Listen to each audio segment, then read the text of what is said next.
Yo, hello everyone and welcome back into a brand new video. In today's tutorial guys, I'm going to show you how you can integrate Firebase authentication with Webflow.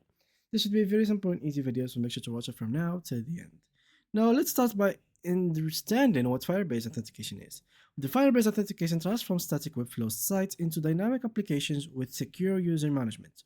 While Firebase doesn't offer an official Webflow application, you can leverage third-party solutions for quick setup.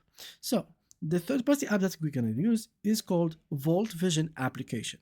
You could search for it either by going to View Dashboard and then click on Marketplace and then click on Apps, or you can click literally right here and it will take you. But you guys normally you wouldn't have this link, so I'm simply going to click it right here and show you the normal way. So this is the one that you should go for, Vault Vision application. So Vault Vision user authentication.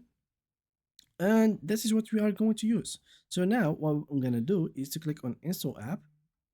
Wait a little bit, and now these are the permission that I should give. So it should have the permission to read some couple of information like data, authorized users data, CMS data, etc., and edit the same amount of data. So let's choose here the workspace, and then we need to create an account. So once you create an account, you should here give it like a passkey and password, etc. You can also register using your Google account, which is very easy. Click on here and then click on continue, and that should be it. It's very simple.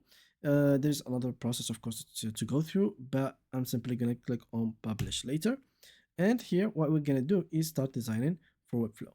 So this is basically what you need to do. And now if you go back to your site, as you can see, open here,